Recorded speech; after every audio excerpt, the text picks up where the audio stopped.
Hi, welcome to today's devotion. My name is Gitonga. I minister at Membly Baptist Church. I'm very glad to get to share God's word with us. The book of 2 Kings, chapter 7, gives us a scenario or a story that would be a most intriguing story for you to read as I challenge you to go through it.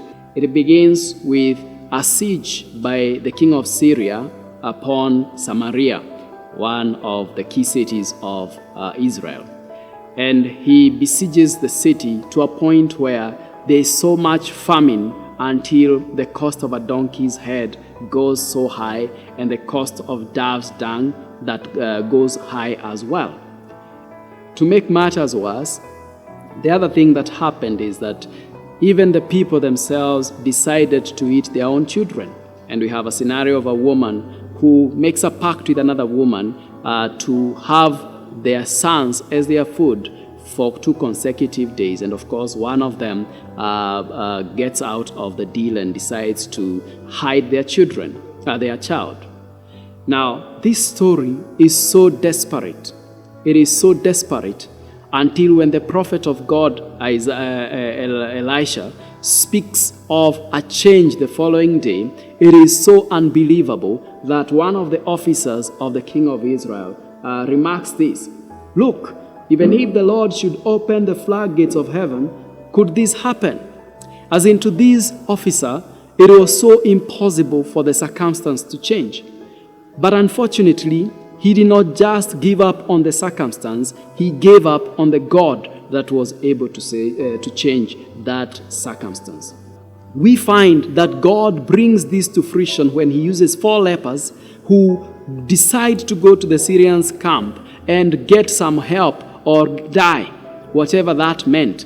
And therefore, as they come into the camp, they find that the Syrians had run away because they thought that a great army was coming. Of course, their footsteps being magnified by the Lord to sound like chariots and a big army.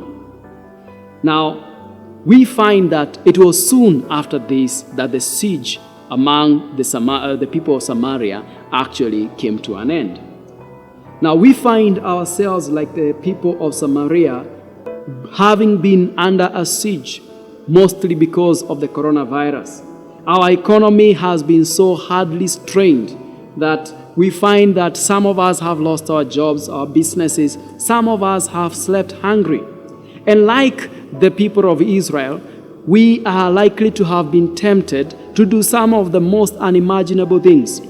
We probably have also found ourselves doing some of those things because we want to survive yet another day. And the thought that this circumstance would change for the better, that this circumstance would have a turnaround, becomes weird to our ears. It sounds off. It sounds just unlikely.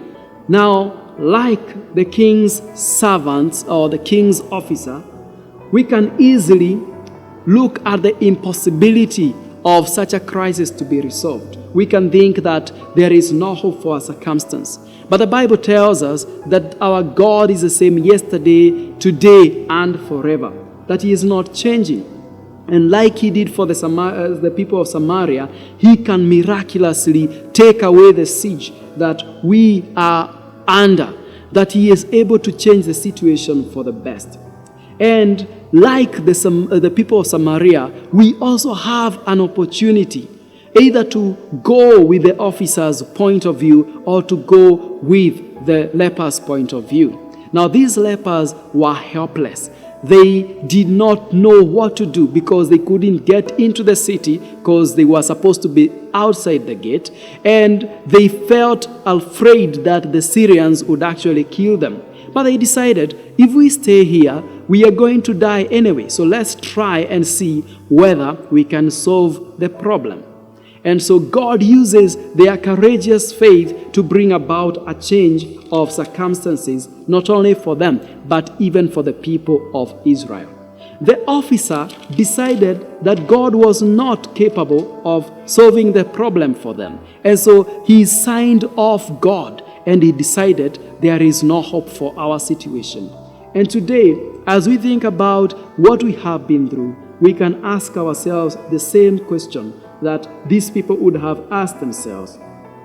Are you going to be like the 4 lepers who decide that it is time for us to do something? Or are you going to be like the officer who decided there is no hope? And so during this time, may the Lord help you to choose the right way to go. God bless you and enjoy your week.